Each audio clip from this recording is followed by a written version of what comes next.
Thank you, Carla. Well, as Carla's introduction indicated, I have a long history with, in my scholarship at least, with Greek illustrated gospel books.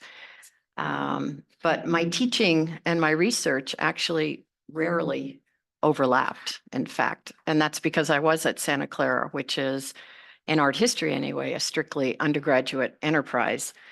And we art historians in the department made our living, so to speak, that is, financed ourselves by teaching to the core curriculum a number of courses very broadly, as you could see from that list.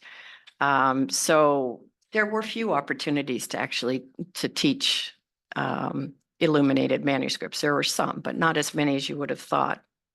And what I really learned in that process, I think I gained from the breadth that I was forced to acquire, is that all roads do lead to Rome, to the ancient world. And I think if I knew then what I think I know now, which is always questionable, of course, that I would have maybe majored in the ancient world, that I would have majored in the art of Rome, the art and history of Rome, because it never disappoints. It always delights. There's just so much learning and inspiration there. And I hope I can capture some of that in today's lecture, because although the course is dedicated to manuscripts, some very early ones, beginning in the 4th century, hopefully getting through most of the 8th century, that they come out of this very rich context of the ancient world, particularly Greek and Roman antiquity. And so today what I'd like to do is establish a broad sort of context and background for the information that we'll be pursuing in future lectures with the manuscripts themselves. And so we'll be looking at learning the communication of knowledge in the ancient world and the means by which they did that, where they stored this material, what their libraries looked like, what were the various mediums that they wrote on. And I hope you find it as interesting as I do. And we can start. I'll start with the lecture, but you should feel free to raise your hands and interrupt me if you have questions, or if you suspect that perhaps I misspoke and you want to correct me. This happens occasionally, but we'll see how this goes. If you could turn off your phones or at least silence your phones, that would be great for me. So today's title is Written Communication in Libraries in the Ancient World. And I'll start with this quote, which says that the use of writing systems of some sort or another seems always to have been an essential component of state formation. So as these societies in the ancient world became more sophisticated, and we're going way back here, Mesopotamia and Egypt, they had to develop systems of keeping records. And frequently these were in conjunction with temple complexes, because of course they didn't have our not very neat division of state and religion, and frequently transactions centered around the temple. For example, in Uruk in Mesopotamia, they think that there was a town there, 50,000 people, which is huge. That's, by ancient standards, that's a big town. And so writing seems to have come about as almost economic necessity, and consists mostly of inventories and lists. And these are written on clay tablets. So if your library or your storeroom burns down, you're fine. You've just baked it at yet another level. You're okay. Unlike, of course, current libraries. And cuneiform is the wedge-shaped script used by a number of different cultures in this area and languages, whether it's Sumerian, Akkadian, Elamite, whatever. And we've made a huge jump here already from the 3rd century to the 8th century BC. and where a library was discovered at Nineveh of some 30,000 clay tablets. And they get more interesting. They're not just lists and inventories anymore, not just commercial transactions, but now you get into literary texts, oracles, rituals will be described. And of course, eventually Gilgamesh will come out of this. And the story of the Great Flood was pieced together from cuneiform tablets from the 7th century BC in this area. And these rulers were truly scholarly and had the desire to capture all possible knowledge. This is the mania that we see later in Egypt under the Macedonian rulers with the library there. And I was in New York City this fall and went to the Morgan Library, which I know some of you have been to, and it's just such a beautiful experience. And they had an enormous clay cylinder here on display, which apparently talks all about Nebuchadnezzar's II, his foundations for his great temple complex there. And it goes into major detail. And of course, we can back some of this up. There are a fair number of remains, artistic remains from this period as well. And with great pride, he cites earlier rulers on the site and how he's tripping over the foundations of their palaces and building on them. In Egypt, we have hieroglyphic script and papyrus being used. And of course, our word for paper derives from papyrus. And we always think of the Book of the Dead when we think of these papyrus scrolls. And I only learned recently that they're fairly recent, at least by Egyptian standards. It's a fairly recent phenomenon that they're from beginning in the 16th century. There's an exhibit now, I can't remember if it's at the Getty or in New York, but there's an exhibit that talks about this. And they're just really, the Book of the Dead is a compilation of advice and rituals and prayers that you would indulge in at death, because these would be wrapped up in your mummy with you, right? You'd get a little Book of the Dead with you so that you could negotiate the afterlife and liberate your ba, your spirit, so you could participate fully in the afterlife. And here you see one of the famous scenes where they're weighing the soul of the deceased you see the scales there in a little vase on the left-hand side of the scales. And I wonder if look what I got. I didn't realize I had this. So here's the soul of the deceased. Over here is a feather. And you want to make sure that your soul is not so afflicted with sin that you're going to endanger your life. Things haven't changed much, have they? I mean, but this is probably a more accurate, this is the Ebers papyrus, a probably more accurate view of what many of these papyrus scrolls would look like. It's a medical text, 60 feet long. Can you imagine manipulating that? We'll talk a little bit more about these scrolls and what was involved in literally kind of negotiating them, what it took to read a scroll. But what I like about this is the alternating ink, right? And it makes me wonder, does this take, and I don't know, does it take the form of a dialogue? And is one of the speakers in red and the other in the dark ink? I don't know. I can't see your name. What's your? Norma. Norma. Is it read right to left, left to right, or up and down? You know, this is an excellent question. I am not, it's definitely not read up and down as far as I know. I don't think that's the case. Anybody here know? We have any specialists in hieroglyphics?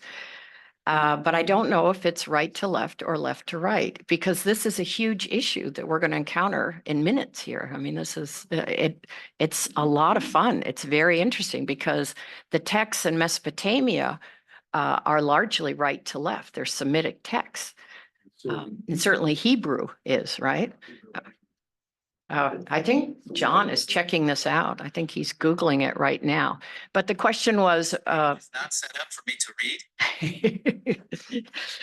but for our audience on Zoom, the question was, are these texts read from left to right as we do, or right to left, or vertically? So that's a good question. Would you write it down and then give it to me and I can do the research, or you can look into it? But if somebody writes it down, I can follow up on it. EJ.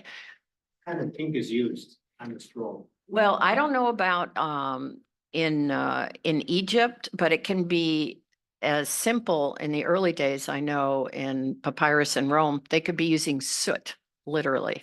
Later it becomes and what they call lamp black. So things that you would kind of literally pull out of your fireplace, right?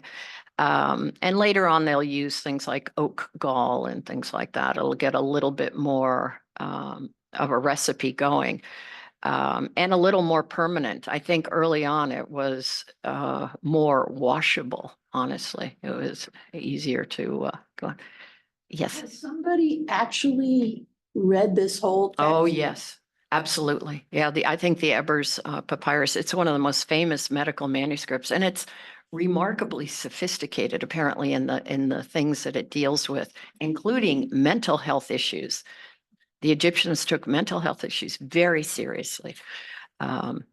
So You don't want a crazy priest. that's true. Yeah, that wouldn't be great. Apparently one of the earliest authenticated libraries with using papyrus is that of Ramses II. And I'm sure some of you saw the Ramses II exhibit that came through town not too long ago. And when you think of Ramses, you think of huge, everything's, outscale, just huge, enormous. And this was part of his Ramesseum at Thebes, his funeral complex. And over the library, the inscription was the healing place of the soul. And if you've ever taken refuge in a library, I think I've spent half my life in refuge in a library. It's just so perfect. But that's the first motto associated with a library. And he too was very interested in collecting anything he could get his hands on. They didn't have the disciplinary borders that you and I were raised with, these kind of artificial boundaries between disciplines, and an educated person was expected to be comfortable in the arts, the humanities, and the sciences. And this is something that changed with our modern education system, right? With more contemporary universities. We're going to turn, as you can see, I'm skirting over that which I know less about to other subjects, which also challenge me. We're skirting to ancient Greece. And I just want to remind everybody that ancient Greece is not, is not what we think of as Greece today. But it is also all of southern Italy, all of Sicily, and Asia Minor, right? The western coast of Turkey, and of course, all these islands. This is all Greece in the ancient world. And some of you have been lucky enough, I'm sure, to tour the temples of southern Italy and Sicily, the Greek temples, and they're the best preserved ones of all. They're really quite remarkable. And Eastern Greece is called Ionia, and you can see it labeled here. And it's from Ionia, for example, that we get the Ionic column, all right? But it was the Phoenicians who really are contemporary, well, at least early on, with the Mycenaeans, the very early Greeks, who give the Greeks their alphabet, it seems. And the Phoenicians are based, I love this, in kind of the Levant, the area around Lebanon, this area. And look at this town. It's called Byblos. And Byblos, of course, is the word for the Bible, basically. But Byblos was a great center for papyrus trade. Apparently, they would ship it out. And biblos is an early word for the book, but eventually it became our word for the Bible because the Bible is the book. And we'll see that that really in a way was true, that it's a very interesting phenomenon. But it was the Phoenicians who, colonized all over the Mediterranean, who gave the Greeks their early alphabets. And I say alphabets because apparently there were many alphabets, maybe 30 or more alphabets in circulation in Greece alone. And of course, Greece wasn't united. Greece was a bunch of city-states, right? But what they did is take Phoenician and then they added vowels to it. And once the Greeks added the vowels, they didn't think it was any longer necessary to separate words. The Phoenicians would, as they wrote, they would have word separation because they had no vowels. So to clarify better what they were trying to make it more legible or readable. But the Greeks, having added vowels, didn't think that was necessary any longer. So they have what we call a continuous script. And we'll see a reference to that soon enough. Yes, Phoenician considered a Semitic language? I think so. Yes, yeah. And so it's derived from the Phoenicians. And in Greece, there's evidence for script as early as the second half of the 8th century BC, so 750 to 700 or so. But the Greek alphabet, as we know it, isn't stabilized until Athens adopts the Ionic, the Eastern Greek alphabet, as their own. They had one, but then they decided that the Ionic alphabet was better, more ideal. And once the Athenians did that, all the other city-states fell right in line behind them. And this becomes much more consistent. The Ionic alphabet develops into the Greek alphabet as we know it. And the earliest evidence that we have for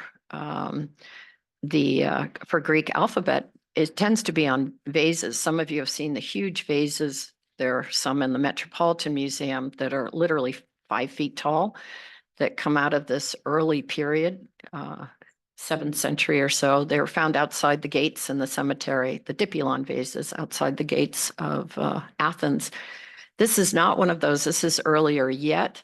I think it was found in Sardinia or something, where there was also Phoenician colonies. But if you look at the lower half of the vase, you can start to see some script there, right? And it's a famous cup. It's called Nestor's cup. And he says, if you drink your fill of me, meaning wine, if you drink all the wine in this cup, you will desire Aphrodite. So it's this is a famous vase, but much later, coming towards our time. It's from the early 6th century BC. This was found in an Etruscan tomb. The Etruscans were contemporary with the Greeks and lived in northern Italy, and they loved Greek vases, thank God. And they collected them. They had great tombs where they were preserved. The Greeks at a certain point outlaw, rich tombs. The whole tomb culture, funerary culture was overtaking Athens. So they outlaw these fancy displays of death. I don't know how else to describe it. So the best vases from the Greeks tend to come from Italian Etruscan tombs because they collected them. And this is one example. It's the Francoise vase. It was originally in much better shape, but a guard at the museum in Florence went mad and took a cane to it and broke it into many, many pieces. But the distinctive thing about this vase is all the inscriptions on it. Every dog, literally, every person, everything in it seems to have a label. And most of in this period, on this vase, read from left to right, right? The way you'd expect them to.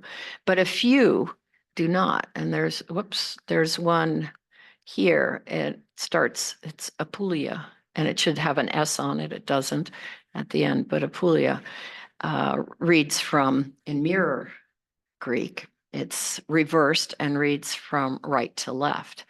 So this is something we're also going to see in a later vase from the later 6th century BC. This is a vase by Ezekias. And here, Achilles is written from right to left. That is in mirror script, Achilles. Whereas Ajax or Ianthos is written from left to right. And then over here is what they call a kalos inscription, a beauty inscription. And it says somebody is beautiful, usually a male. But then we'd have to go into Greek love, and we're not going to do that today. So when you start seeing these inscriptions in stone, which happens around this period, late 7th, 6th century BC, originally inscriptions in Greek city-states were done on wood. And then if the inscription went out of date or it was a notice really more than an inscription, they could sand it down and redo it. But they started doing them in stone. Are you familiar with this phenomenon, boustrophedon writing? If you look at the script here and look at, I mean, you don't have to read Greek to do this, but look at the letters you do recognize, right? Like the B here, right? Or a K. This is written from right to left, and it's reversed, right? Do you see that? But the next line is written from left to right. Here's what we would call, looks like a P to us, it's a rho, right? An R sound, S or sigma here. Some letters, it doesn't matter. Actually, a surprising number of Greek letters, you flip them, doesn't make any difference. They're still totally legible, right? And then you go down to the third line and you're doing right to left again, right? You got your reversed kappas or Ks. And so what it is, boustrophedon is as the ox plows, right? So literally imitating the plowing of a field, this back and forth of a field. And it was very common in the 600s and the 500s BCE. And here's another example of it where I'm trying to tell you that those lines are moving in the direction of those red arrows, right? And then this is what Wikipedia does for us to try and help us out. And that text, oh, this is an example of text that, and then we have to flip, right, on the second line, has been written out in the left to right again, boustrophedon style, where lines are alternatively written left to right and right to left. But this is making it easy, right? Because they have space between the words. Wikipedia doesn't trust us to be able to do it. If they left this, they wouldn't have had space between the words, as we've seen in those stone inscriptions, which makes it much, much harder because they thought they didn't have to with the vowels there. And this also, of course, reminds us that reading in the ancient world was largely an oral activity, and it was slow, right? It took time. And you were really most often using text perhaps as a jog to your memory. You had already memorized the text in many cases that you were reading, or you were so familiar with them that it was just much easier for you to do this, which isn't anything like our concept of speed reading, right? It's totally different. So in the Greek alphabet, 12 letters were symmetrical, right? And it didn't present any problems in this mirror writing of boustrophedon. 6 required only minor changes, but 8 did present problems. You know, that it wasn't so easy when that was done. So again, it stabilized in 403 BC when Athens adopted that Ionic alphabet from Ionia. And what's interesting is that the Acropolis was largely complete. Those four magnificent buildings, including the Parthenon from the Acropolis, it was largely complete by the time they're settling down on their alphabet, right? So, and of course, if you've studied Greek art, if you haven't, maybe we should do that sometime together. One of the remarkable things about the buildings of the Parthenon is that they didn't just use the Doric order, which was native to mainland Greek, to the area around Athens. They also incorporated Ionic order, which derived also from Eastern Greece or Ionia. So it is fascinating what these kind of cross influences here. There seems to have been a fair amount of literacy in Greece. We have evidence for schools. There's a story, I can't remember if Herodotus tells it, but somebody tells a story about a school that burnt down, the roof collapsed, and 119 students were killed. Almost certainly male, I admit, almost certainly male. But everybody talks about democracy in Athens, but what percentage of that population really got to experience it beyond the males? If a third of your population is slaves, probably a third women. I don't think most people don't think women had quite the same rights as men. But certainly with the Greek theater and the great plays that were written in this period in the 5th century, we have Thucydides' history of the Peloponnesian War, which took place in the second half of the 5th century. There's a cookbook from Sicily from the late 5th century BC. And there are certainly stories about booksellers in the Agora around 400 BC. And we do know too that there were also libraries. Oh, whenever you save something in PowerPoint, at least on my computer, it seems to have to do a little rearranging with my inscriptions. This should say Polykleitos. Polykleitos was the artist responsible for perhaps one of the most famous statues of classical Greece. And by classical Greece, I'm referring specifically to this period in which the Parthenon was constructed and which statues like this were made, the second half of the 5th century BC. And this is known only through a Roman copy. It's actually known through about 88 Roman copies. The Greek original, whatever it might have been, doesn't survive. But Doryphorus wrote a text, which he called canon, or law, to accompany the statue. So he wrote it down so others could theoretically at least duplicate it and understand the rules of it. This is a photo of a Greek kylix, a drinking vase, a wine vase, and it shows scenes from a school. And if you look at that top character, here he is in detail, doesn't it look all the world like he's on his laptop? Yep. Well, this introduces us to wax tablets. Are you familiar with the concept of writing on wax tablets? It's fascinating because apparently there's evidence for them way back 2,500 or so BC and in some areas of the bordering the Mediterranean. And they even were used in the fish market in Rouen until the mid-19th century to keep track of information. And here's another view of somebody writing on a wax tablet, and he's got a whole stack of them underneath. So that's what we're going to call a polyptych here of wax tablets. A modern recreation of a wax tablet here, it's actually 3 of them, which have been held together with a rope or string of some type.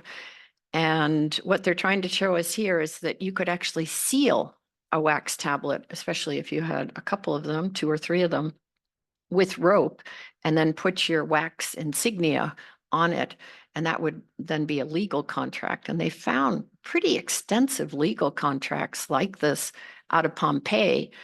One banker was lending money to somebody who maybe overspent at an auction and owed him quite a bit of money. So that contract is there. And basically what you're doing is you've got a piece of wooden board, it's inlaid, right? and you score the back of it, as we'll see, and pour in wax, beeswax. So these are particularly frequent wherever you have bees. If you don't have bees, it's not going to work so well, right? You dye the beeswax a darker color, and in an ideal world, your wood is lighter than your wax. So you've got this thin layer of wax, you're scratching onto it, and some of the board might actually show through it to help with legibility. And then if you make a mistake, here's another example. I think this is from the British Library, I'm not sure. But you can see the scratchings on it right here in Greek. And this is here's the frame, the stand that the museum's constructed for it. But you can see they can get quite beaten up here. But this is what it would look like disassembled. So you have four wax tablets. This is a little more legible. And then the scored back on one of them, the wax is removed, and you can see just to hold the wax in place. And if you wanted to erase, if you made a mistake, you could take your metal, ideally, you weren't writing with a silver, gold, or ivory stylus, but if you had a metal stylus, you could hold the flat end over your oil lamp, right? Warm it up a bit and just kind of smooth out any errors you might have made. And if you were done with the whole tablet, if you were a schoolboy and you were doing your homework the next day, you could flip it, put it over your your oil lamp, warm it up, right? Flip it back, kind of shake it down a bit like batter in a pan, right? And smooth it out, let it set, and then you'd have a fresh sheet of not paper, but wax to write on. And the guys at the British Museum have a good sense of humor. So they said, well, we use a blowtorch instead of an oil lamp when they experiment with these things. And this was found in Egypt. It's from the 2nd century AD. It looks for all the world like a chalkboard, doesn't it? But this is a wax tablet, and it's a schoolboy's form. It looks like the teacher wrote the first 2 lines up above, and it says something to the effect, apparently, of take advice only from wise men.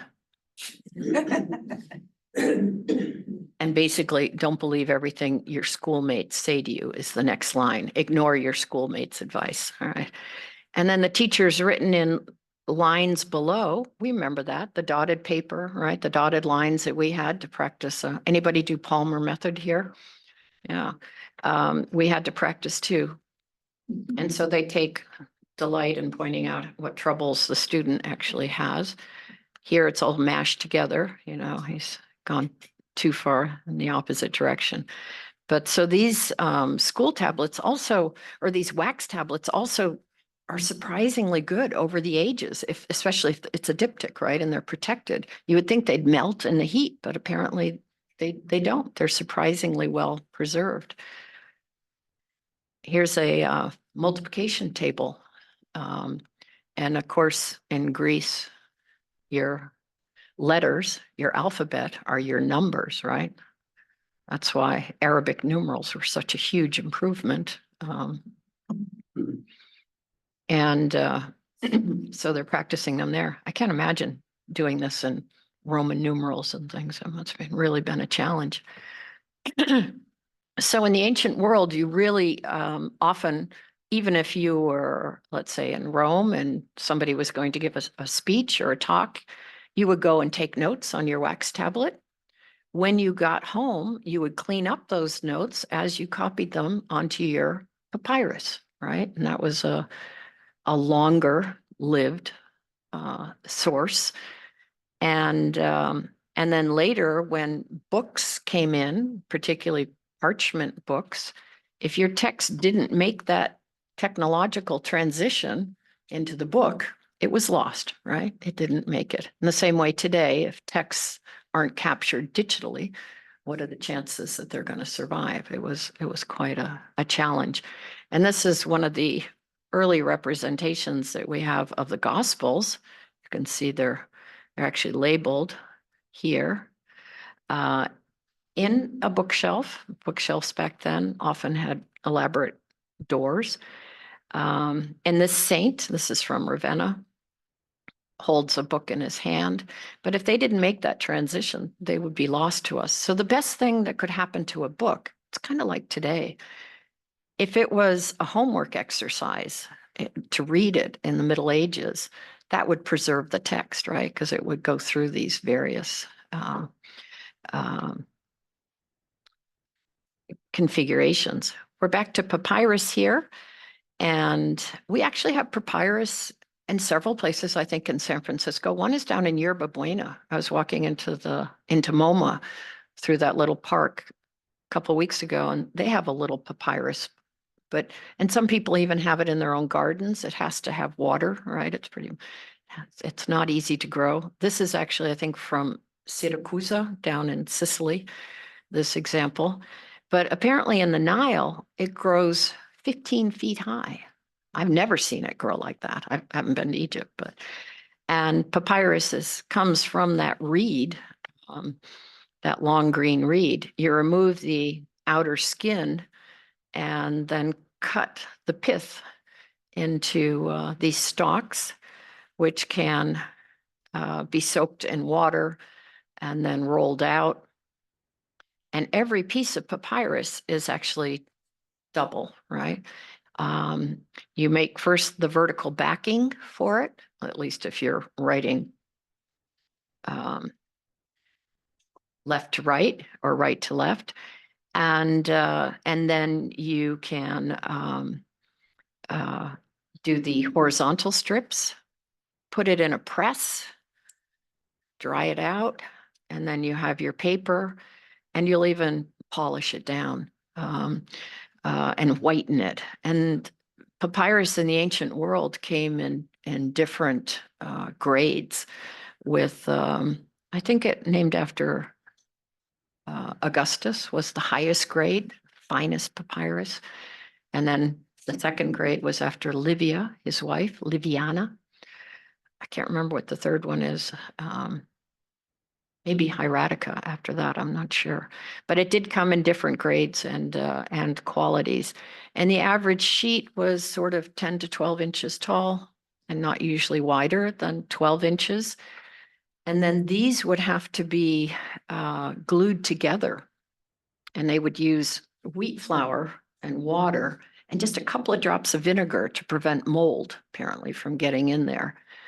And it usually meant also that as they glued them together, that they may have left out that last vertical strip in the background in order to make that seam smoother, right? And they'd also have to always glue them one over the other in the same direction so that your nib of your pen wouldn't get caught in it, your reed pen wouldn't get caught as you were moving across. And they wrote in relatively narrow columns, about 3 inches each. And this, of course, is because they're dealing with these big rolls. The average roll, they think, was 12 to 20 feet in length. So it's very difficult to read and take notes on a scroll at the same time. The whole thing gets very unwieldy because you're absorbing the scroll with your left hand as you're unraveling it with your right hand. So what you want are narrow columns by which you can read, separated often only by a half an inch or so. Yes, How did they create the scroll out of those pieces? piece of paper. Oftentimes they would have some kind of a piece of wood on either end, and somehow or another attach the end and the beginning and the end of the scrolls to those pieces of wood to facilitate the raveling and the unraveling, rolling and unraveling of these things. Yeah.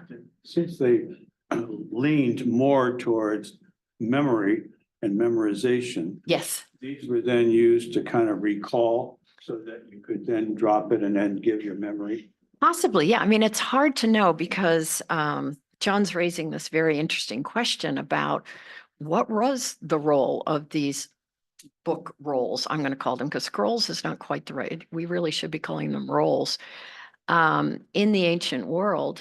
And even though people like Aristotle had great libraries, had quite a library.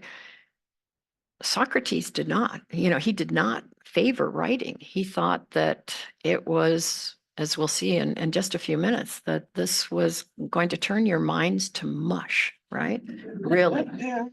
In the same way that, we're so dependent on our phones now and our computers and the information we can derive from them. I think we could argue at our age, certainly our minds are turning to mush.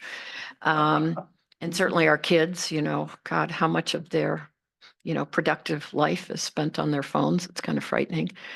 But I'll turn back to that, John, and just the slides will take us there. But this is an example of a old writing on a piece of papyrus. And this is this continuous text. Now they're writing left to right. It's no longer boost or fade on here. They're writing, left to right. And, but you can also see that there's very little there that you could describe as punctuation, if anything. Do you see any dots, any indication of punctuation? And not a whole lot of evidence of word separation. And this is what makes these texts so challenging for us, right? Also, lowercase won't be invented for quite some time. This is all uppercase writing. So, and this addresses John's issue. He anticipated it. What about this sense of orality, this sense of knowing something only through having mastered it to the point that it's memorized? Ancient Greeks thought that the notion of students learning from the written word, that is from books or book rolls, as we should say, would be disastrous. And they believed one should learn from only those who spoke or professed. A little bit of job threat here, and they just couldn't go for it. And there's some very funny ways. So in Plato's Phaedrus, he says the surest way, or has one of his characters say, the surest way to forget something is to write it down, preferably in minute detail at extravagant length. If there's a book you can consult, no need to remember it for yourself. That is to memorize it. So he's being sarcastic here. And Socrates, you have invented an elixir not of memory, but of reminding, and you offer your students the appearance of wisdom in these books and not true wisdom. The Greeks, Socrates again, no sensible person thinks that having something written down is better than knowing it. We'd be lost, wouldn't we? We would be totally lost. But the Greeks thought of the human mind as a huge mansion, the memory house, right? It's like a big palace with multiple rooms where you stored information. And it's remarkable to think that some people at least could master things like the Iliad or the Odyssey with 24 books. How did they do it? They did it because it was almost sung and it's easier to recall information if it has a rhythm to it. We all know that. Didn't our kids learn multiplication tables by singing, that type of thing?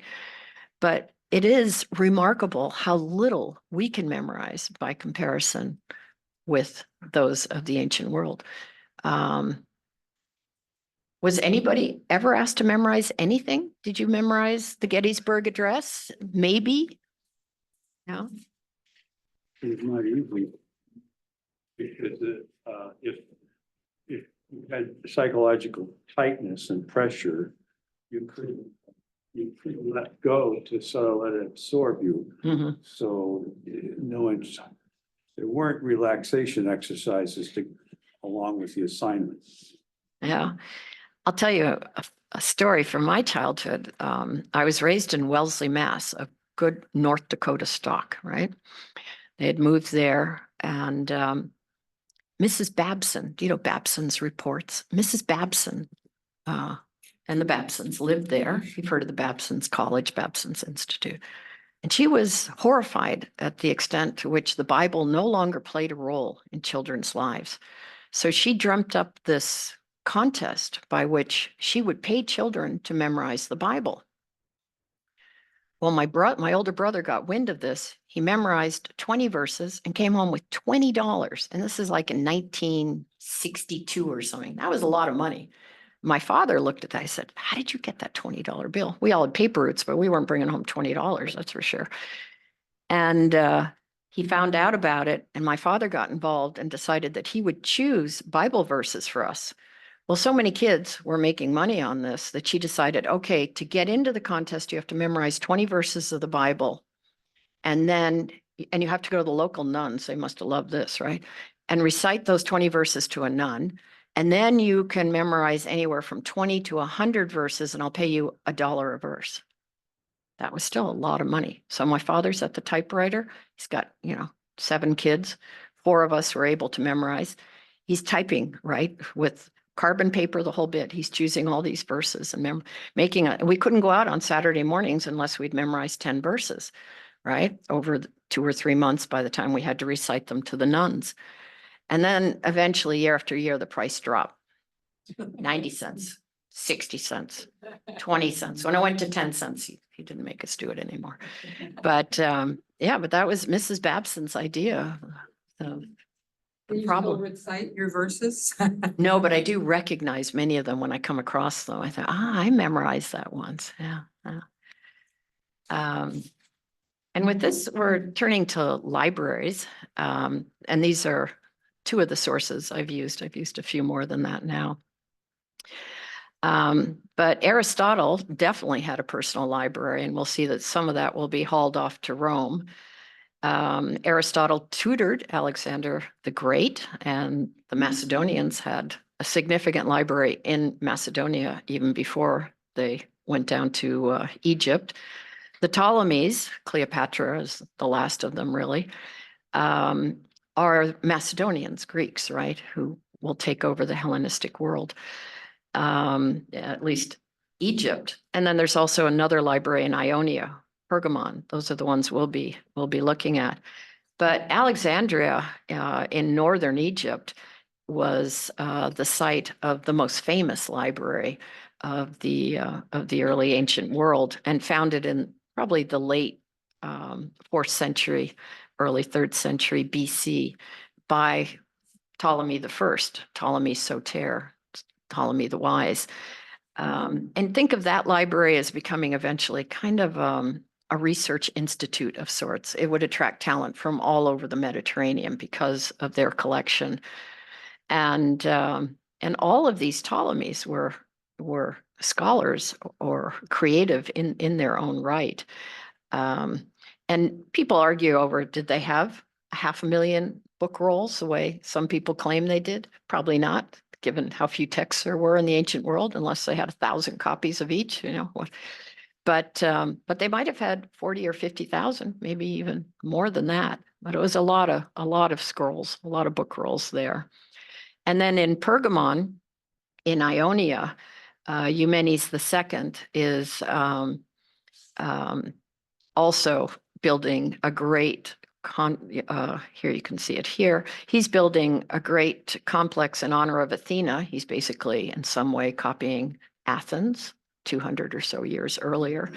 And this, if you've been to Berlin, this is one of the most famous artifacts, the altar of Athena and Zeus from that. But nearby was also an incredible library. And Pergamon cedes itself, the last ruler, to Rome. So this collection will eventually find its way to Rome, or at least major parts of it. But the big change, of course, is when Rome conquers Greece in 145 BCE, in the middle of the 2nd century there. And everything changes really at that point. It's really quite dramatic. You go from the hyper-realistic style in art that you see on the right to people trying to incorporate that into the idealized Greek classical style. And I'm guessing we have some people that want to talk. So I maybe should try and take a break here and see what they're saying. One, Ralph says, I believe that hieroglyphic text can be read either left to right or right to left, indicated by which way certain symbols were facing. Thank you. Okay. Google says they were read right to left. All right, so that would be Semitic style. And then somebody else here says right to left for the black writing. So I don't know if there are other questions here, but the libraries of Rome are very much dependent on these plundered libraries of Greece and the particularly Ionia as well. But there's a quote that I want to read from Plutarch. It's a little bit long, but it really captures what's happening in Rome as the Romans are capturing Greece, as they're taking it over and expanding their empire. And Plutarch talks about this in his life of Marcellus. When the Romans recalled Marcellus, the general, to the war with which they were faced at home, he returned, bringing with him many of the most beautiful public monuments in Syracuse, down in Sicily. Realizing that they would both make a visual impression of his triumph and also be an ornament for the city. Prior to this, Rome neither had nor even knew of these exquisite and refined things, nor was there in the city any love of what was charming and elegant. Rather, it was full of barbaric weapons and bloody spoils of war. Right? And though it was garlanded with memorials and trophies of triumphs, there was no sight which was either joyful or even unfearful to gentle and refined spectators. For this reason, Marcellus was even more respected by the populace. He had decorated Rome with sites which both provided pleasure and possessed Hellenic charm, Greek charm, and persuasiveness, while Fabius Maximus was more respected by the older Romans. For Fabius neither disturbed nor carried any such things from Tarentum in southern Italy, where he took it, but rather, although he carried off the money and other valuables of the city, he allowed their statues to remain, adding this widely remembered remark: "Let us leave," he said, "these aggravated gods to the Tarentines," to the locals. The elders blamed Marcellus, first of all, because he made the city an object of envy, not only by men, but also by the gods whom he had led into the city like slaves in his triumphal procession, statues of the gods that he had taken, all right? And second, because he filled the Roman people, who had hitherto been accustomed to fighting or farming and had no experience with a life of softness and ease, but were rather, as Euripides says of Heracles, vulgar, uncultured, but good in things which are important. With a taste now for leisure and idle talk, affecting urbane opinions about the arts and about artists, even to the point of wasting the better part of a day on such things. But Marcellus, far from feeling this way, proclaimed proudly, even before the Greeks, that he had taught the Romans, who had previously understood nothing, to respect and marvel at the beautiful and wondrous works of Greece. If you indulge me, one more short from Livy. Livy says, "You have often heard me complaining about the extravagances of women and often about those of men, not only of private citizens, but even of magistrates, and how the state suffers from two diverse vices, avarice and luxury, those pests which have overturned all great empires. I come to fear these even more as the fortune of the Republic becomes greater and more pleasant every day, and the empire grows. Now we have even moved over into Greece and Asia, places which are full of every sort of libidinous temptation. And we are even putting our hands on royal treasuries. For I fear these things will make prisoners of us rather than we of them. They are dangers, believe me, those statues which have been brought into the city from Syracuse. For now, I hear far too many people praising and marveling at the ornaments of Corinth and Athens and laughing at our terracotta statues of the Roman gods. I prefer these gods who are propitious and will remain so, I hope, if we permit them to remain in their proper places. So some people were very concerned about this influx of art and beauty and knowledge, right? So one Roman as early as 186 BC returns with the royal library of the king of Macedonia. Sulla later, 100 years later, brings Aristotle's personal library, or what he could purchase of it actually, from Pergamon in 86 BC. And public libraries. The first one is founded in 39 BC, and it will be located near the Forum. And we learned from letters among the Romans that you could actually borrow books from these libraries. You could borrow them, take them home, have your educated slaves copy them for you and copy them for your friends, and then you'd give them back. There are references to the bookshops, particularly around the Forum in the letters of various Romans. And that they were really where everything was happening in Rome in terms of knowledge. If somebody published a book, it went to a bookshop, it would be copied and you could buy it. Whether it would be copied accurately, it's a different story. Yeah, that's a whole. The Romans aren't so keen about memorizing. They want to collect and have the records there and then go to them when they want to. Yeah, I don't know how true that is because the Romans wanted to be like the Greeks. So I'm not sure that they would have disparaged memorizing so much either, though. But this is Asinius Pollio is the first one to have founded this public library. And we'll see in Roman libraries, they're always divided into Greek and Latin sections. The book rolls would be separated. And even though they didn't know what these authors look like, that didn't stop them from making, exalted statues of them and placing them inside.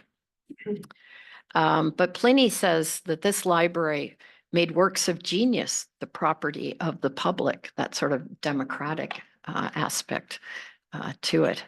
I think we'll stop here and take a break and come back in 8 to 10 minutes.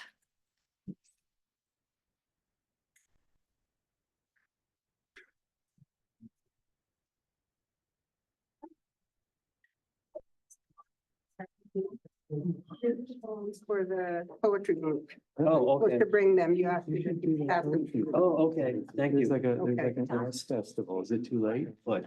Like, oh. No, this is, we have a poetry club at lunch. Oh.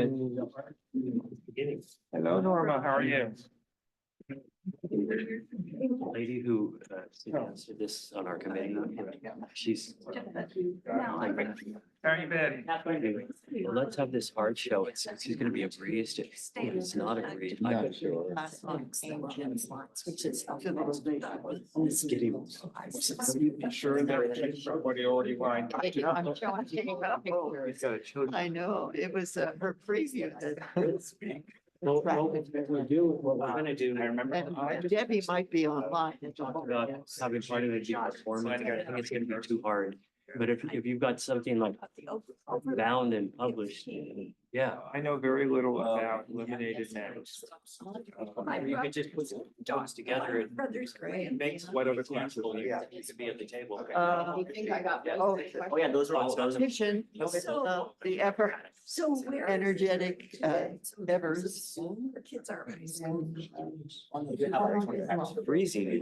So. I've heard. I've taken classes here in the past on Islam. Yeah, you have about Oh, 25. okay. I have. Yeah, no, I'm doing Berlin tomorrow and what else? Large. Clay Lard, yes, and Eilenberg on Wednesday. Yeah. There were a lot of choices. Yeah. Territorial. I asked Lawrence what I could get to prepare, a little And he recommended one Where Was did a she go? talk You see between they- two people or- from East and West or Bengal You mean during the Well, occupation. no, she's been working. Well, somebody told me about Babylon Berlin on Netflix, which Yeah. I've been watching, and then I took Oh, the, that's right. I took the ebook out and I haven't read it yet, but I'll start that. He did the script writing for that. That's program. right, Oh, yeah. Oh, I didn't know Yeah, he did that. He was, the Germans brought him over Thank you, I appreciate it. to create Did the. that. Well, have you, Weimar have was you one of seen the any of first- it? Yeah, oh yeah, I Um, followed it when it came out initially with, when he was giving a class. and- Some of it is, some of the Babylon, I'm finding it, that I don't quite get, I don't quite follow it. Well, Isherwood and, what More was it? contemporary Cabaret. than those people. Cabaret was Had like pronunciation. the show that brought that In the into textile board. awareness in our.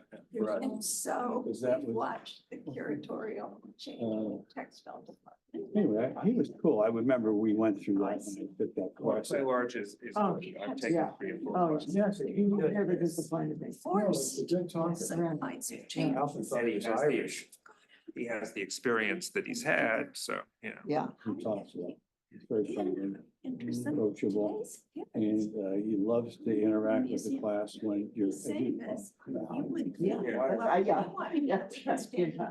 Picture a lot. I have to see. Is You know. that this coffee from the machine? Yes.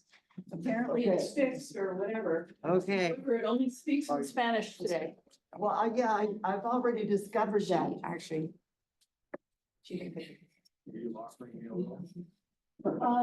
Don't worry about it. No, I'm saying it's fixed. Yeah. No, I don't know. Really? No, I'm going, yes. Yeah, that's the right decision.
Can you hear me in the back? Because Catherine's having trouble. Yeah. Okay. I always have extras. Fine, see. I wanted a cappuccino with the cream. The new, was it the new library that they just built there about 10 years ago? Yeah. Let's just cry. On your heart. That's such a blessing. But it was interesting, a couple, I don't know, in the last month. Absolutely. Get one on your pillow. Anything out of machine. And I don't even have to Good enough that I can think back. finish. So I have pounds and pounds of them. Where have you enjoyed Like that. going? Because they're not making enough money on it. All this content. Yeah, Actually, like, it's interesting. Places she's mentioned Oh, here. it's a What's his name again? Rooster College. Taking one of them? HLE. It's, Yeah, anyway, it's just sort of interesting how. And what's his field? Did he get into it through the tech aspect of it more than? I know, because he was a. It's mid-price. There are Cool. And then- other lines that are less expensive and there are some that are mid-price line. Almost And midday. I think it's well. Well, I think so. Well, and I am aiming in that direction, supposed to capture that, you know, Links I'm gonna when I'm always looking at the screen. No, no, no. Okay, so thanks for the, okay, yeah. That's how you Pinterest. Isn't that fun? Yeah. Things evolve, right? It is, it's true. And for example, it's much easier now in some ways to study manuscripts than it was 30 years ago. Because they come online. They're online and, you know, I've worked, Microfiche. oh, microfiche. okay. I mean, we were grateful for anything we could Right. get, but it really, um,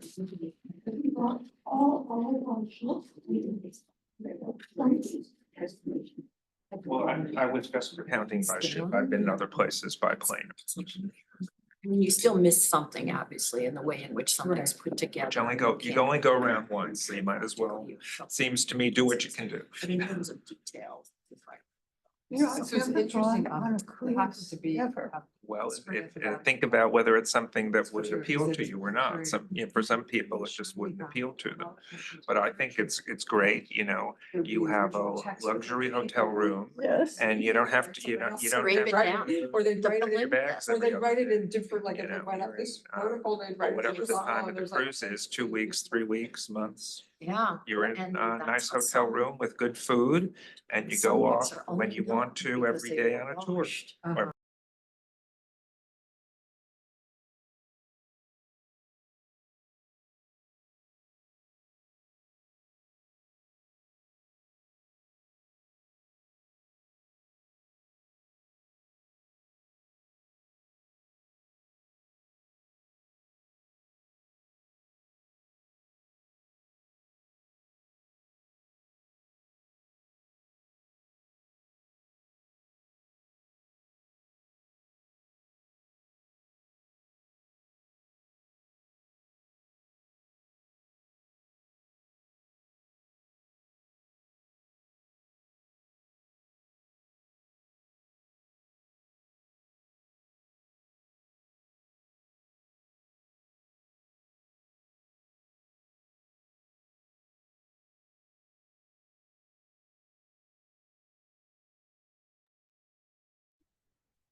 insignia. Insignia.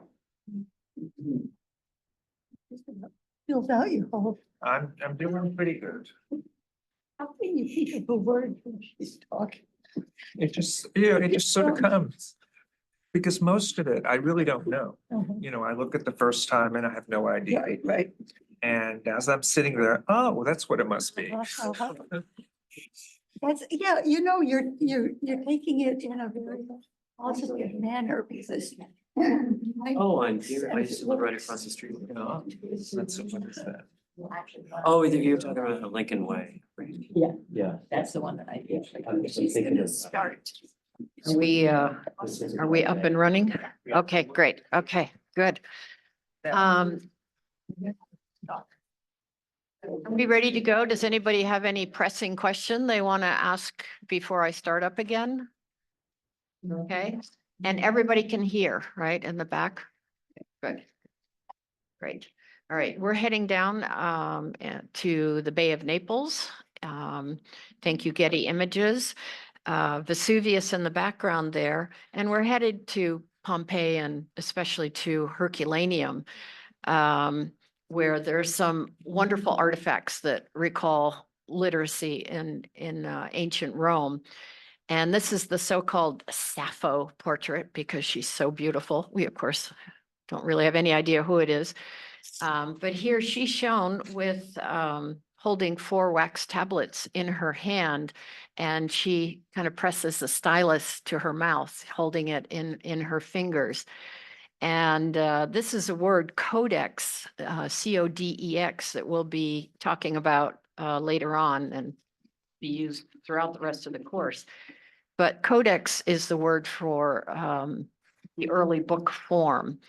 And we'll see that the original codices, plural, were made out of papyrus, the very earliest ones. But after that, they'll be made out of animal skins or parchment.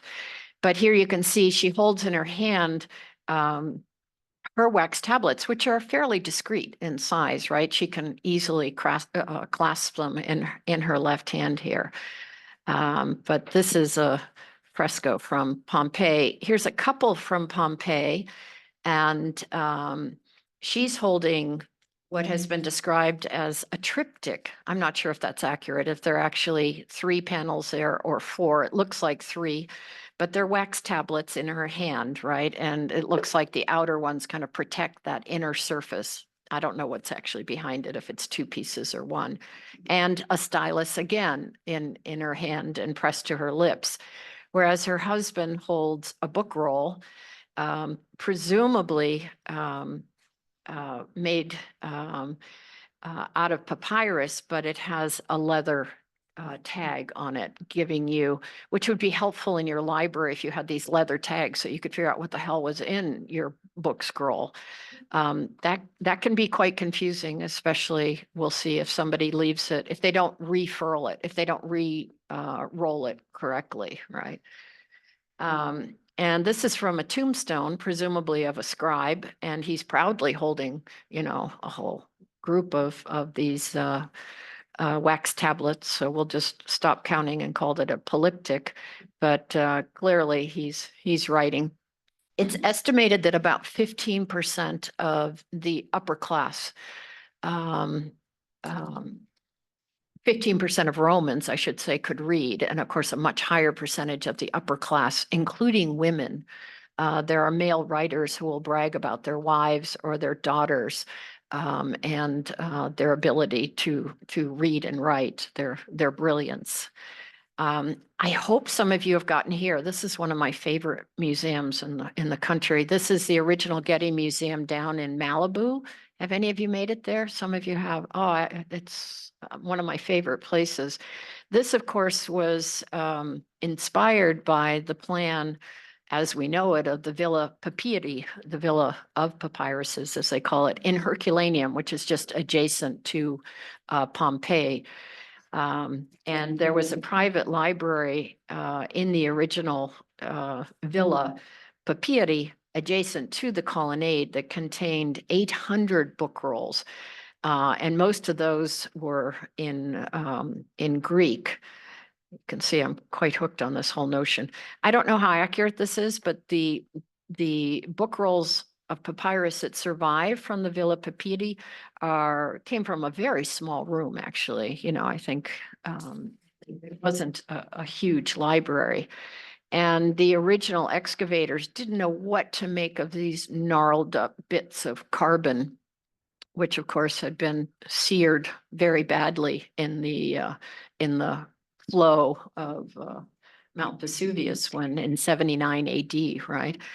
And so they're kept now in Naples, and if you read contemporary scholars trying to access them, they have a devil of a time. But they've made incredible strides in figuring out how to read these using various scanning techniques and retrieving some of these texts, which were really thought to be lost. And back in the 19th century, they would just hack them in half and then kind of peel them apart like a leek or something, and of course, destroy tremendous amounts of text in doing so. And the workmen would just practice, they'd throw them in the water. And they really didn't use them as fire, kindling, that kind of thing. Here's one that was split open, and you can just see how difficult with the challenges here. Most of these are Epicurean texts, and so there probably were other collections at Herculaneum and in this villa as well. This is one of my favorite villas in Pompeii, in part because this room is intact and hasn't been hacked out and put in a museum in Naples. But this is the mysterious Villa of the Mysteries, and it's just outside, I think, the gates of Pompeii on the road, I think, to Herculaneum. And we're looking at a detail of this boy because this is one of the earliest signs of child literacy that we have from the ancient Roman world. And you can see here, he's reading the book roll correctly, right? From left to right. He's not holding it, Magna Carta style, it's a proper book roll here. And then, of course, we have wonderful evidence of imperial libraries in ancient Rome. And of course, these would have a real cachet, right, to them. You wanted to show that that you were educated and literate, that this was something that you valued. And Augustus starts the trend. Of course, he is the first emperor proper of Rome. And he starts it in near what is a very modest house in the Palatine Hill that he has. It's near there's a villa of Livia, his wife, that also survives. It's nicer. But he built a temple of Apollo on the Palatine Hill near his home. And adjacent to the temple of Apollo were two libraries, one dedicated to Greek book rolls and one to Latin ones. We don't really know much, I think, about the form that it took, but other libraries are better preserved. Vitruvius, a contemporary of Augustus and writing his famous book on architecture for Augustus, wrote that libraries ought to have an Eastern exposure because their purposes require the morning light. That's when you would do your reading. And also because books in such libraries will not decay. And he goes on to say that in libraries with southern exposures, the books are ruined by worms and dampness because damp winds come up, which breed and nourish the worms, and destroy the books with mold by spreading their damp breath over them. I don't know if you've ever had a part of your book collection go moldy on you, but it's a nightmare, right? It's bad news. And I meant to tell you when we were talking about papyrus scrolls, in fact, that they used to coat, and there are references to this in some of the letters, the back of them, because you couldn't write on the back because it had vertical strips, right? That 2-ply papyrus sheet. But they would apply cedar oil to the back of the scroll to try and discourage insects from getting in there, because that's a perfect place. Do you have any of those, are they Venetian blinds at home that have the accordion fold? What are those folds in them? I don't know. It seems to me, I have one in my bathroom. Seems to me every year there's a spider that has to go deep into one of those and lay eggs, but that's just like a perfect place for an insect, right? So Vespasian, whom we think of as a pretty hardy guy, pretty, grounded in the earth. He had quite a sense of humor. He actually underwrote one of what have been described as one of the most beautiful. We're looking here from the Colosseum. The Roman Forum is the left half of the slide, or at least part of the Roman Forum is. And the right side is the imperial fora. When the emperors came along, they ran out of room because the old forum was so built up that they started this new axis, really. And at about the point, I think, where that red arrow is the building highlighted in red here. And this is Vespasian's Temple of Peace. And it housed an incredible collection of the sculptures and artifacts that had been hauled off from Greece were there. And he also had a library inside and beautiful gardens as well. It was thought to be one of the three most beautiful buildings in second century Rome. And there's some serious competition there. I mean, that was the heyday of imperial Rome. But unfortunately, it was destroyed in the Great Fire of 192 AD. And Galen, the doctor, one of the most famous doctors from Rome, writes in a recently discovered text called On Consolation from Grief. He begins by listing the losses suffered by himself in the fire of 192. The fire destroyed the Temple of Peace and a series of warehouses and storerooms and the libraries on the Palatine Hill. That would be the libraries near the Temple of Apollo by Augustus. This was a huge conflagration, right? And as Galen had spent much effort copying books from these libraries and had then deposited his copies in the warehouses that also burned, his work was lost beyond the possibility of recovery. So they didn't have the cloud back then. Moving sort of north and slightly east, I guess, we're heading towards the Forum of Trajan here. Trajan ruled from, I think, 98 or so AD to 117, 118, something like that. And this is from the model of Rome that's out in Eure, just outside of Rome today. It's one of the few things I guess we have to thank Mussolini for. He had this huge model of Rome built. The centerpiece of the Forum's Trajan, which is just enormous, was this basilica. That was unusual, but they needed law courts, and Trajan was also pretty practical. But beyond the basilica, just on the other side of it, were two libraries, the Greek and Latin libraries that were a part of his forum. And in the center between them, you can make it out here. And if you've been to Rome, this is one of the few artifacts that survive, right?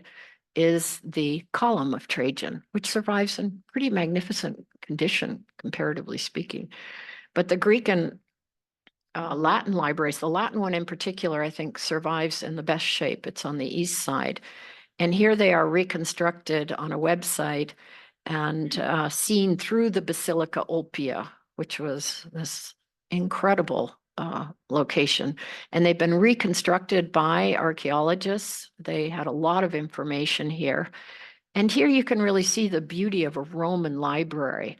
It has tables inside, apparently in some of the Greek and maybe even the Library of Alexandria. Your libraries were more like the stacks, let's say, that we would call the stacks. And then you go out into a portico, out a door to a portico, and you would read outside in the light at tables there. But Romans also, as I've mentioned before, put statuary in their libraries to beautify them, and of course articulated them in remarkable ways with with columns and orders but more importantly, what you're seeing are the armaria. Think armoire, right? These are bookcases. Again, they all have doors, but it's 2 layers in each of these libraries. So each of them could store probably 10,000 book rolls. But the real miracle here is, of course, Roman engineering, where you have cross barrel vaults, right? That allow, not in this reconstruction, but an enormous amount of light. This is a so-called thermal window, right? They were developed originally for huge bath constructions for the public. And so the fact that you could have all that interior light allowed you to work inside in the library. And this is just the brilliance of Roman design, architecture, engineering, and design here. And of course, only the finest, marbles would be used to decorate both the walls and the floors of these buildings. You can still see quite a bit of the marble around the Forum area if you look hard enough. So each library at the Forum of Trajan measured about 100 by 65 feet. One of the brilliant things too, I should have mentioned it before, is that if you go to the second floor, there was a portico on each library by which you could look onto the column of Trajan and see much more of it than you could have just from the ground, right? So it also explains all that effort put into the carving of the column of Trajan. So these are the major characteristics and advances really of Roman imperial library design, and even great imperial bath complexes, not your neighborhood bath, but the great complexes, I don't know, 10 or so of those that were built around Rome. And this is the baths of Caracalla, and these are humans down here. They also had their libraries, and I've seen libraries located in the baths of Caracalla in various locations, but this seems to be the latest place where they're putting them. And again, you would have a Greek and a Roman library. In addition to all the pleasures of the baths, you had lecture halls and libraries and places where you could get intellectual sustenance as well. And these were open to the public. Had anything for eating and drinking? Yes. Oh, there are funny texts about this. I can't remember who it was. Somebody complains about people eating in the baths and how disgusting it is. And then they get drunk, and he doesn't like that either. But yeah, there were definitely the equivalent of, places where you could get meat pies and pizzas. They even found a price list and in one of the baths for what you would do to buy this stuff. So it is really kind of fun. By the time of Constantine the Great in the early 300s AD, there's evidence of 29 public libraries in Rome. But even within, Microphone. We lost you. oh, did I just lose it? Ooh.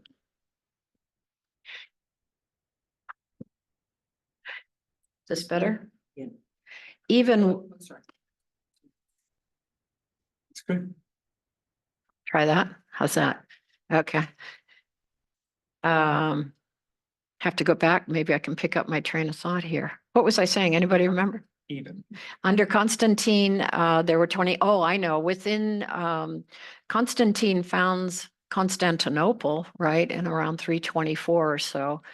And within 60 years of the founding of Constantinople, that is the moving of the capital of the Roman Empire to Constantinople, the public libraries of Rome are closed. They're basically treated like the other pagan monuments, the temples, and they're closed and they're not maintained. And there's a visitor to Rome from Persia who really laments the fact that the libraries are like tombs. They're really not accessible. If you've been, I guess, lucky enough to take a cruise, you've probably been to Ephesus and here's a wonderful, the most beautiful library, I guess, probably that survives to us. The facade actually survives and parts behind it as well, from about the same period as Hadrian, the successor of Trajan. And you can just see the energy put into this library, which was a tribute to Celsus, I think from his son. And he chose to be buried in his library. His sarcophagus is buried there.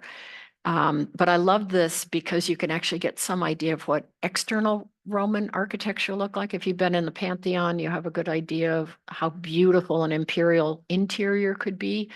But this gives you an idea of how sculpturesque, how interesting, how plastic exterior Roman architecture could be too. And particularly Trajan's Forum, we didn't look at this at all, but the basilica and it's stunning stuff. It's combination of architecture and sculpture, and bronze sculpture as well as marble sculpture is something else. But there are critics of this luxury and this overuse of books. Seneca, who I think tried to advise Nero without too much success, maybe eventually. What is the use of books and libraries innumerable if scarce in a lifetime, the master reads the titles? A student is burdened by a crowd of authors, not instructed, and it is far better to devote yourself to a few authors than to lose your way among a multitude.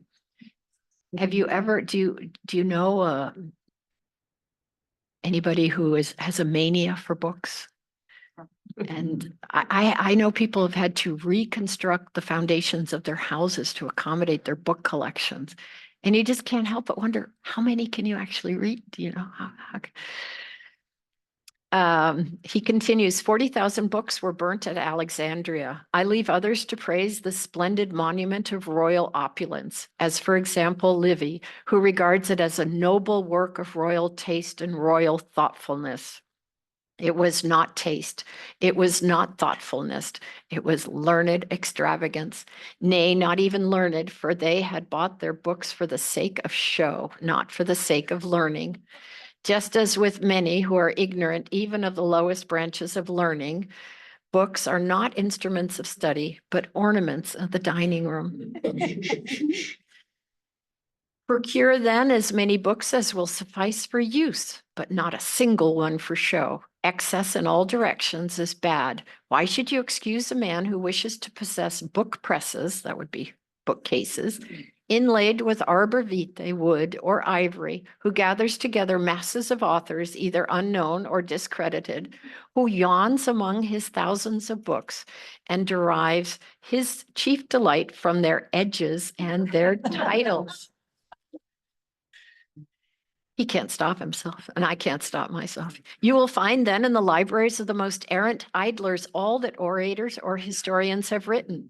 Bookcases built as high as the ceiling apparently became the fashion in the dining room to have floor-to-ceiling bookcases.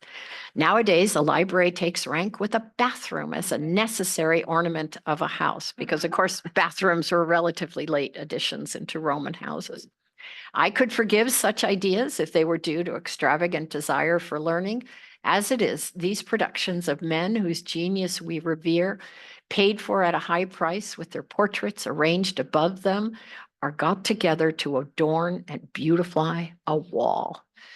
So I think, well, we can do quickly. We can take a quick look at parchment. This happened when this script issue happened when I copied my file onto a thumb drive.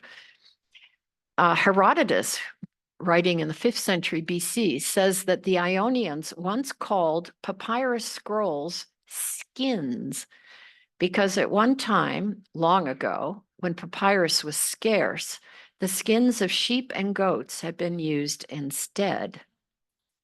Right? So the implication here, this is a very early reference to the use of parchment or animal skins to make parchment. And you could use just about any animal you wanted, but typically it was, you know, sheep or goats. And it was a pretty nasty process by which you removed the hair side, the hair from, and cleaned it up. It could be done with a lot of, you know, kind of lime, these tough chemicals. And then you would use lunellum, a semicircular shaped knife, to scrape it down and make it smooth and beautiful. And we do have manuscripts, which in some of their historiated initials show booksellers. Here's a monk purchasing parchment from a bookseller here. And again, it could be graded, higher grade, lower grade, more or less holes within it and that type of thing. I think I have one more here. This is not somebody cutting out a piece of parchment later in life. This is a natural hole that would occur. And sometimes in manuscripts, they're sewn up. They're often sewn up just, you know, kind of crudely or neatly, depending on the skill of the scribe working with it. But oftentimes they just work around them. They do a workaround. So I think this is where we'll stop. We'll start in 2 weeks because we have no lecture next week for the holiday. We'll start in 2 weeks here. And if you have any questions, we do have a few minutes and I'm happy to answer them. Question? No. Oh, okay. I have a quick question. Sure. Do you know, with the libraries, did Constantine build libraries in Constantinople?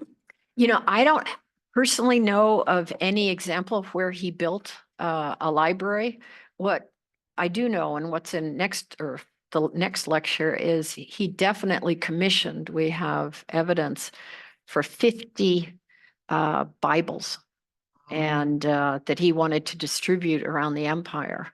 What we'll see with Constantine is that he's very good at using Christianity to his own purposes, right? That as a unifier. And to do that, he's got to call the Council of Nicaea in 325 AD, as I understand it, to deal with all the heretical or different forms of Christianity. And he wants to unite people under one sort of brand, if you will, of Christianity. And that's what the Nicene Creed is all about. This is what we believe. You know, we don't believe in multiple baptisms. We believe in one baptism, all the things that were tearing them Christians apart. And he wants to use the archbishops to help organize these people so that he can rein everybody in. Yeah. You mentioned the Morgan Library, and as a native New Yorker, I'd never been there until 3 months ago. Oh, really? One room has hundreds and hundreds of Bibles.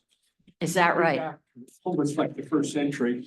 For anyone who's never been there, it's It's a amazing. beautiful experience, isn't it? 78 years to get there.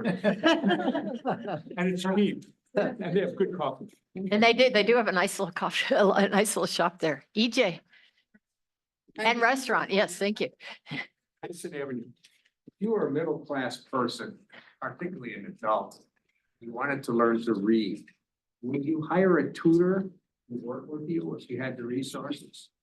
Yeah, if you were like a mature adult, as you say, yeah, because educated, the Romans had access to these educated slaves, right? Who were far more learned than many of them. And they became, sort of cherished members of the extended household. And so they would tutor you. Yeah. And they would also, if you were a scholar, an ancient scholar, they were the ones who would take notes for you as you're reading other people's texts and you want to make note of things. They would take the notes for you. You might have two slaves, one reading out loud, another one taking notes as you're digesting the information and trying to figure out what you want to capture for maybe your own book or your own talk or whatever. John? Interested in censorship and if it existed in these epics or periods that you're talking about. When Constantinople shows up, and there's a great deal of elimination of pagans. And then his son, I think, was restored back the gods of the old. Oh, Julian the Apostate. Very upset by that, and they call him an apostate. And but he tries to treasure the old, but I just wonder, censorship and the destruction by reason of censorship. Well, and I think even with Augustus, going way back to Augustus, you have these double standards, what you enforce to the public and what's actually happening maybe in your own household. Augustus sending one of his daughters or his daughter out to exile, and she dies in exile because of her excesses, as he calls it, both in her personal life and in the way in which she chose to live, building big mansions and things. Constantine, I'm dodging your question a bit because I have an interesting anecdote, but Constantine supposedly found his second wife in bed in flagrante with his oldest son. And he had the son murdered, I think, killed, and the wife. He had her locked in a steam bath and she died there. And his own mother, Helen, Saint Helen, was furious about it because he thought, he had totally overreacted to whatever he thought he knew. And that regardless, none of this should have happened. He was furious. So this is our first Christian emperor, is Constantine, right? And so there's always something gnarly going on. I don't know much about. Does anybody else know anything about censorship in the ancient world? Show up in the graffiti. I don't know. I'm always interested on the edges of things, marginalia that was by monks. Yes. We were in cold rooms and said, like, my feet are dry, I'm freezing here. And all that kind of. And I'm all bent over and, I can hardly stand up. I'll send you on my right. hand. These are all fun things. to They look are, at Because they they are. bring out the human in this rather arcane study, you know? And that's a really important point. I mean, I think my love of ancient Greece and Rome is what the human element there. I mean, there's a reason we call it the humanities, right? I mean, we just see ourselves reflected in it all the time, It is amazing, the human component in these activities and studies. Yeah. I did a private study on just history, the evolution of history. When did it start that people thought it was important to remember what was significant by whatever point of view? And I studied Herodotus and then what he eliminated by way of what he wrote down as important and what was important in his mind and so on. Yeah. It was an interesting evolution because what we know today is quite different from what it was understood to be. Oh, absolutely. Yeah. Thank you all. Thank you so much for coming. I appreciate it, for signing up. Thanks, everybody. We'll see you in 2 weeks. Thank you.